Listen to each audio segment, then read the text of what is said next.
बिस्मिल्लाहिर्रहमानिर्रहीम। मैं डॉक्टर मुलाजिम हसन बुखारी हूँ और आज आपको एक कॉमन सा सिंड्रोम के बारे में बताता हूँ जिसको बर्नआउट कहते हैं।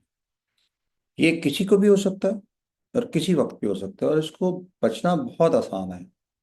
और अगर इसका हम ना बच सक अगर इससे किसी को हम ना बचा सके तो फिर उसका नतीजा बाज़ का बहुत खतरनाक भी हो सकता है। लोग इस्तीफा दे देते हैं, लोग बाज़ का खुदकुशी कर लेते हैं, लोग घर छोड़ जाते हैं, लोग इदारे छोड़ जाते हैं या लोग डिसहार्ट हो जाते हैं।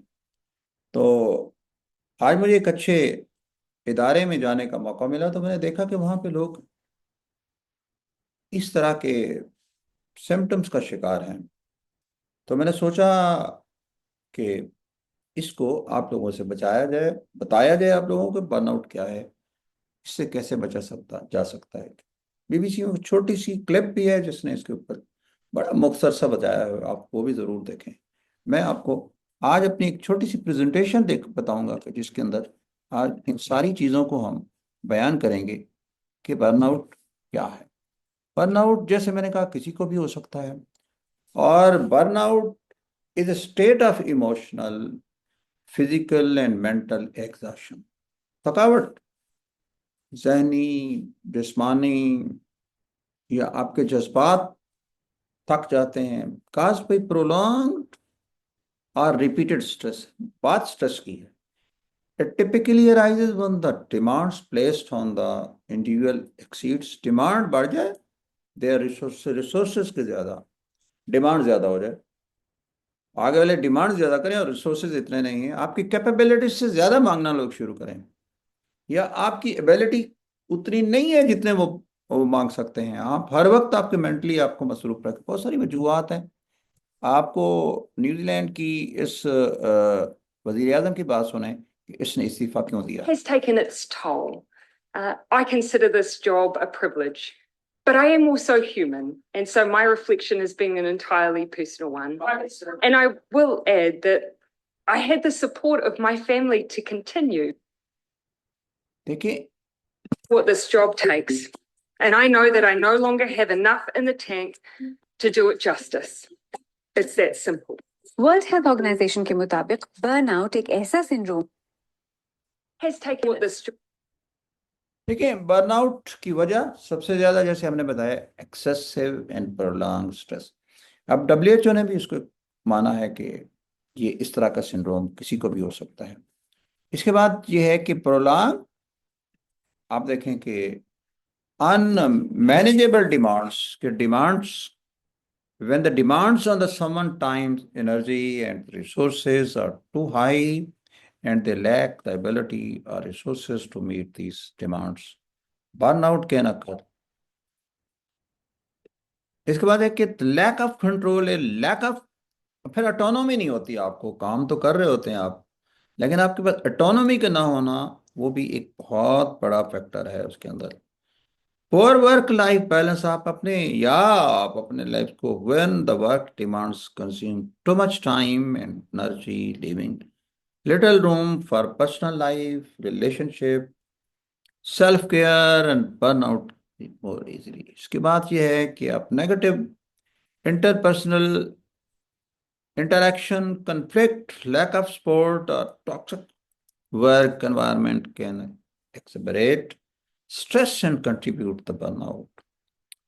इसके बाद meaningless and low self esteem, feeling that one's work is insignificant or they are failing to meet the expectation and can lead to loss of motivation and contributions। Lack of clarity and expectation, ये वो वजूहात हैं। 6 बड़ी वजूहात आपको बताऊं उसकी क्या हैं। इसकी पहले तो आपके काम की ज्यादती बहुत ज्यादा है। हमारे यहाँ ये आता है कि मकतब इश्क का अंदाज निराला है, जिससे सबक याद के उसको छुट्टी ना मिले। एक काम अच्छा करता है तो उसी को देते जाओ, और अगले वाला भी फिर एक टीम वर्क नहीं करता, खुद अपने आप पे बढ़ना आ जाता है, काम बहुत ज्यादा हो जाता है। ऑटोनॉमी का ना होना इदारों में, पब्लिक सेक्टर के अंदर इदारों का ना होना, ऑटोनॉमी का ना होना पब्लिक सेक्टर की नाकामी है। और उसके अंदर आपकी क्लैरिटी, आपको रिस्पॉन्सिबिलिटी का ना होना आपकी, और ऊपर से नीचे तक डिस्ट्रीब्यूशन ऑफ इख्तियारात का ना होना और एक जगह इख्तियारात को सेंट्रलाइज करना, ये पब्लिक सेक्टर के अंदर हमारे यहाँ नाकामी की सबसे बड़ी वजह है। बर्नआउट की भी सबसे बड़ी वजह है। मुआवजा कम मिलता है, जैसे पब्लिक सेक्टर में लोग छोड़ के इसलिए प्राइवेट सेक्टर में चले जाते हैं। कम्युनिटी से दूर, रिश्तेदारों से दूर, फैमिली से दूर, अपने आप से दूर, इक़्तिदार में मवासलत नहीं है और ना इंसाफी शामिल है। और सबसे बड़ी बात यह है कि यहाँ इंसाफी एक सबसे अहम वजह जिसकी शिकायत अक्सर लोग कहते हैं, यार मेरे साथ तो ये ठीक नहीं हुआ। तारीफ या सराहे जाने में कमी आपको अक्सर बेतहाशा तकलीफ का शिकार बना सकती है। तहकीक से ये भी मालूम होता है कि काम को सराहा ना जाना एहसास बर्नआउट का खतरे को कई गुना बढ़ा देता है। और ये बहुत इज़्तिराबी कैफियत होती है और इसका इलाज ज़्यादा मुश्किल नहीं है इलाम। लेकिन फिर भी दफातर में काम करने वाले हमारे जो लीडर्स हैं हमें सराहने की कोशिश नहीं करते। आप देखें उसकी कंडीशंस क्या है। काम में दिलचस्पी नहीं, दिल नहीं लगता, तवज्जो नहीं देती, कंसंट्रेशन है, चिड़चिड़ापन है, बंदा घर में आता है चिड़चिड़ा रहता है, मुसलसल परेशानी और उन मसलों से दूर रहते हैं जिसको हल किया जा सकता है। हल क्या है इसका? हल ये है कि सबसे पहले आप क्या करें, आप अपने आप को एहतियात करें। अपना सबसे पहले दुनिया में, इस दुनिया में सबसे अहम आप अपने लिए खुद हैं। फिर थोड़ा सा ब्रेक लें काम के अंदर, फिर इसके बाद मैनेज द वर्कलोड।